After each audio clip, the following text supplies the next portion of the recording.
what is reality, knowledge, the meaning of life?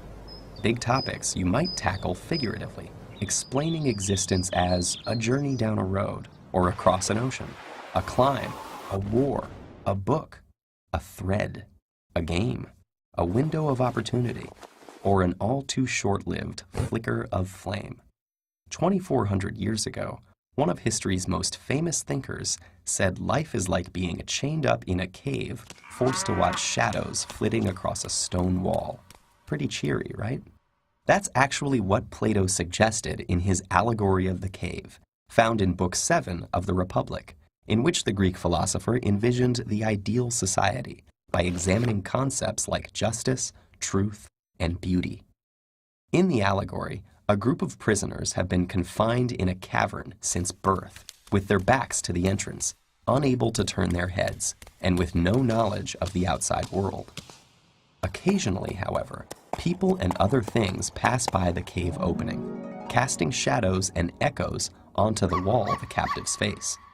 The prisoners name and classify these illusions, believing they're perceiving actual entities. Suddenly, one prisoner is freed and brought outside for the first time. The light hurts his eyes, and he finds the new environment disorienting. When told that the things around him are real, while the shadows were mere reflections, he cannot believe it. The shadows appeared much clearer to him, but gradually his eyes adjust until he can look at reflections in the water, at objects directly, and finally at the sun, whose light is the ultimate source of everything he has seen. The prisoner returns to the cave to share his discovery, but he is no longer used to the darkness and has a hard time seeing the shadows on the wall. The other prisoners think the journey has made him stupid and blind, and violently resist any attempts to free them. Plato introduces this passage as an analogy of what it's like to be a philosopher trying to educate the public. Most people are not just comfortable in their ignorance, but hostile to anyone who points it out. In fact, the real-life Socrates was sentenced to death by the Athenian government for disrupting the social order, and his student Plato spends much of the Republic disparaging Athenian democracy, while promoting rule by philosopher kings. With the cave parable, Plato may be arguing that the masses are too stubborn and ignorant to govern themselves.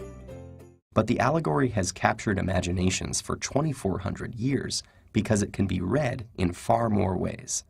Importantly, the allegory is connected to the theory of forms developed in Plato's other dialogues, which holds that, like the shadows on the wall, things in the physical world are flawed reflections of ideal forms, such as roundness or beauty.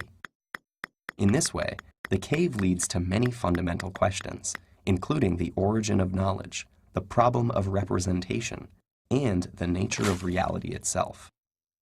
For theologians, the ideal forms exist in the mind of a creator. For philosophers of language viewing the forms as linguistic concepts, the theory illustrates the problem of grouping concrete things under abstract terms. And others still wonder whether we can really know that the things outside the cave are any more real than the shadows. As we go about our lives, can we be confident in what we think we know? Perhaps one day a glimmer of light may punch a hole in your most basic assumptions. Will you break free to struggle towards the light, even if it costs you your friends and family? Or stick with comfortable and familiar illusions? Truth or habit? Light or shadow? Hard choices. But if it's any consolation, you're not alone. There are lots of us down here.